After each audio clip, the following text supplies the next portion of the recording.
Video చూసే ముందు జై శ్రీకృష్ణ అని కమెంట్ చేయండి. ఇంట్లో సానుకూల శక్తిని పెంచేందుకు, ప్రతికూల శక్తిని తొలగించేందుకు వాస్తుశాస్త్రంలో అనేక మార్గాలు ఉన్నాయి. కొన్నిసార్లు దేవుళ్ళు, దేవతల విగ్రహాలను సరైన దిశలో పెట్టుకోరు. ఇది ఇంట్లో ప్రతికూల శక్తి ప్రసారించడానికి కారణమవుతుంది. లక్ష్మీదేవిని సంపదకు ఆది దేవతగా భావిస్తారు. లక్ష్మీదేవి నివసించే ఇంట్లో సుఖ సంతోషాలకు కొదవ ఉండదని నమ్ముతారు. వాస్తుశాస్త్రం ప్రకారం లక్ష్మీదేవి విగ్రహాన్ని ఇంట్లో ఏ దిశలో ఉంచడం ఉత్తమమో, ఇంట్లో ఎన్ని విగ్రహాలు పెట్టుకోవాలి, ఎలాంటి విగ్రహాలు పెట్టుకోకూడదు, లక్ష్మీదేవికి ఇష్టమైన వస్తువులేంటి అనే విషయాలు ఈ వీడియోలో తెలుసుకుందాం. లక్ష్మీదేవి విగ్రహాన్ని ఇంకా ఒకటి కంటే ఎక్కువ ఉంచుకోకూడదు. అలా ఎక్కువ ఉంటే నెగిటివ్ ఎనర్జీ వ్యాపిస్తుంది. సాధారణంగా చాలా ఇళ్లల్లో లక్ష్మీదేవి విగ్రహాన్ని వినాయకుడి వద్ద ఉంచుతారు. కానీ వినాయకుడి దగ్గర మాత్రమే ఉంచాల్సిన అవసరం లేదు. అమ్మవారి విగ్రహాన్ని విష్ణువు, కుబేరుడి వద్ద కూడా పెట్టుకోవచ్చు. కుడివైపున వినాయకుడితో పాటు లక్ష్మీదేవి విగ్రహాన్ని ఉంచుతారు. అలాగే విష్ణుమూర్తికి ఎడమవైపు లక్ష్మీదేవి విగ్రహం ఏర్పాటు చేసుకోవచ్చు. లక్ష్మీదేవి విగ్రహాన్ని ఎప్పుడూ ఇంటి పూజ గదిలోనే ఏర్పాటు చేయాలి.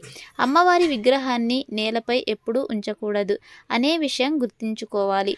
ఒకవేళ ఇంట్లో పూజ గది లేకపోతే టేబుల్ ఏర్పాటు చేసి దాని మీద అమ్మవారి విగ్రహాన్ని పెట్టుకోవచ్చు. వాస్తు ప్రకారం ఇంటి ఈశాన్య దిశలో లక్ష్మీదేవి విగ్రహాన్ని ఉంచడం వల్ల ఆనందం, శ్రేయస్సు పెరుగుతుంది. అలాగే వాయువ్య దిశలో కూడా ఏర్పాటు చేసుకోవచ్చు. లక్ష్మీదేవి విగ్రహాన్ని తెచ్చుకునే ముందు తప్పనిసరిగా ఈ విషయం గుర్తుంచుకోవాలి. లక్ష్మీదేవి ఎప్పుడు కమలంపై కూర్చున్న విగ్రహాన్ని మాత్రమే ఇంట్లో ప్రతిష్ఠించుకోవాలి. లక్ష్మీదేవి నిలబడి ఉన్న భంగిమలో విగ్రహాన్ని తీసుకోకూడదు. అలాగే పగిలిపోయిన, విరిగిపోయిన విగ్రహాన్ని ఇంట్లో ఉంచుకోకూడదు.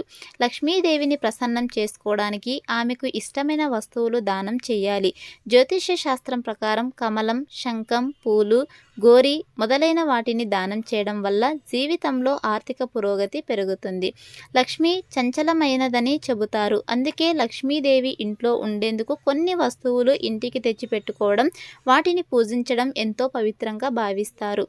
వీటిలో మొదటిది కమలం. లక్ష్మీదేవి కమలంలో నివసిస్తుందని విషయం అందరికీ తెలిసిందే. అందుకే పూజలో తామర పువ్వులు ఉంచుతారు. పద్మిని, పద్మప్రియ వంటి పేర్లు లక్ష్మీదేవికి ఉన్నాయి. అందుకే ఆమెను ప్రసన్నం చేసుకోవడానికి పూజలో తామర పూలు ఉంచాలి. లక్ష్మీదేవి ఆవు వీపుపై కూడా నివసిస్తుందని చెబుతారు. హిందూ మతంలో గోమాతను ప్రత్యేకంగా పూజిస్తారు. గోవులకు ఆహారం పెట్టి వాటిని సేవించే వారికి లక్ష్మీదేవి అనుగ్రహం లభిస్తుందని చెబుతారు. చాలా చోట్ల లక్ష్మీ పూజగా పసుపు, కుంకుమలను ఆవు వీపుపై రాస్తారు. గురువారం గోమాతకు పిండి తినిపిస్తారు. లక్ష్మీదేవి నివాసంగా ఏనుగును కూడా చెబుతారు. లక్ష్మీదేవి ఏనుగు తలపై కూర్చుంటుందని అంటారు. ఏనుగుని చూడటం కూడా చాలా పవిత్రంగా భావిస్తారు.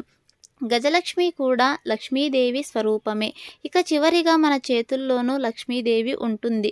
ఉదయాన్నే నిద్రలేచి అరచేతులను చూసి నుదుటిపైన పెట్టుకుంటే లక్ష్మీదేవి కూడా సంతోషిస్తుందని చెబుతారు. అలాగే బిల్వపత్రంలోనూ లక్ష్మీదేవి నివసిస్తుందని అంటారు. అందుకే లక్ష్మీదేవి ఆరాధనలో బిల్వపత్రం ఉంచాలని చెబుతారు. ఇది ఫ్రెండ్స్ ఇవాల్టి వీడియో. మరిన్ని ఇలాంటి వీడియోస్ కోసం మన ఛానల్ని సబ్స్క్రైబ్ చేసుకోండి. Thanks for watching.